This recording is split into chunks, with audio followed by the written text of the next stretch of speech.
बिस्मिल्लाहिर्रहमानिर्रहीम। अस्सलाम वालेकुम। हमारे पास बुक है kids mathematics which is for class 6। आज हम एक्सरसाइज 3.4 का क्वेश्चन नंबर 6 करेंगे। तो चलिए स्टार्ट करते हैं। जी स्टूडेंट, ये हमारे पास एक्सरसाइज है 3.4 और इसका क्वेश्चन नंबर 6 करना है हमने आज। क्वेश्चन नंबर 6 है the HCF of two numbers is 16 and product is 3328। Find LCM। यहाँ पे हमारे पास जो गिवन चीज़ है वो HCF है। HCF ऑफ टू नंबर यानी आपके पास दो नंबर हैं और उनका HCF दिया हुआ है 16 और दो नंबर है जिनको मल्टीप्लाई करने से आ रहा है 3328।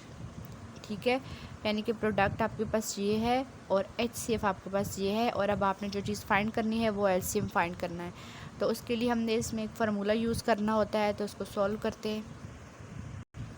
क्वेश्चन नंबर 6 को मैंने सॉल्व कर लिया है। 3.4 एक्सरसाइज का क्वेश्चन नंबर 6 है। यहाँ पे सबसे पहले हमने वो चीज़ें लिखनी होती हैं जो हमारे पास गिवन है। तो HCF आपके पास गिवन है, HCF is equal to 16, product of two number is 3328। जो चीज़ें गिवन होती है सबसे पहले हमने वो लिखनी होती है और फाइंड हमने क्या करना है LCM। जो चीज़ भी हमने फाइंड करनी होती है उसके लिए हम एक अल्फ़ाबेट वेरिएबल हम लेट कर लेते हैं, x y z कुछ भी। तो x यहाँ पे मैंने इसके लिए लेट कर लिया है, सपोज़ कर लिया है। ठीक है, LCM हमने फाइंड करना है। उसके बाद यहाँ पे ये फार्मूला आपने लगाना होता है इसके लिए, product of LCM and HCF is equal to product of two number, यानी कि जो प्रोडक्ट है LCM और HCF का वो इक्वल होता है प्रोडक्ट ऑफ टू नंबर्स के।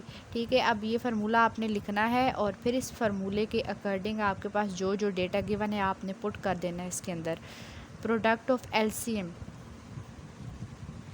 LCM आपके पास गिवन है कि नहीं, LCM आपने फाइंड करना है। तो LCM के लिए आपने कौन सा वेरिएबल सपोज किया है, x, तो इसकी जगह आपने x लगा देना है। उसके बाद एंड के लिए यहाँ पे मल्टीप्लाई का सिंबल आपने यूज़ करना है। एंड मींस कि ये दोनों आपस में मल्टीप्लाई हो रहे हैं। उसके बाद ये कह रहे हैं कि HCF, product of LCM and HCF, LCM की जगह तो हमने x लगा दिया जो हमने सपोज़ किया हुआ था। उसके बाद HCF हमारे पास गिवन है, क्वेश्चन में दिया हुआ है। ठीक है, HCF इक्वल टू 16, तो HCF की जगह आपने क्या लगा देना है 16। अब आगे equal to product of two number, दो नंबर का जो प्रोडक्ट दिया हुआ है वो है आपके पास ये देखिए, प्रोडक्ट ऑफ टू नंबर। तो ये आपने इस पूरे की जगह आपने ये वैल्यू लगा देनी है। अब आपके पास वैल्यूज़ लग गई हैं, जस्ट अब आपने इसको सिंप्लीफाई करना है। अब देखें x और 16 आपस में क्या हो रहे हैं, मल्टीप्लाई। जो नंबर यहाँ पे इस लेफ़्ट साइड पे मल्टीप्लाई हो रहे हैं वो दूसरी साइड पे जाके डिवाइड हो जाएगा। अब ये वैल्यू इधर हमने लिखी और 16 इधर मल्टीप्लाई हो रहा है ना, इस साइड पे जाके इस वैल्यू के नीचे डिवाइड हो जाएगा। 16 इधर मल्टीप्लाई हो रहा है, इधर जाके डिवाइड हो जाएगा। अब आपने इसको खुद डिवाइड करना है या कैलकुलेटर की हेल्प से करना है, ये आप पे डिपेंड करता है। आप जैसे ही 16 को इस पे डिवाइड करोगे तो 16 जो है वो 208 ज़ार आपके पास इस वैल्यू को काट रहा है। 16 1 ज़ार 16 और 16 208 ज़ार 3328। तो आपके पास जो आ गया है नंबर वो आ गया है 208, यानी कि हमने HCF LCM फाइंड करना था तो वो हमारे पास निकल आया है 208। HCF जो था वो 16 था और LCM निकल आया है 208। ठीक है, तो इस x मींस कि हमारे पास ये x जो है वो LCM है। तो LCM इस करके आपने इसकी वैल्यू लिख देनी है कि हमारे पास जो LCM निकला है वो है 208। ठीक है, ये है आपके इस क्वेश्चन का सॉल्यूशन। आई होप कि आपको ये अच्छी तरह समझ आ गया होगा।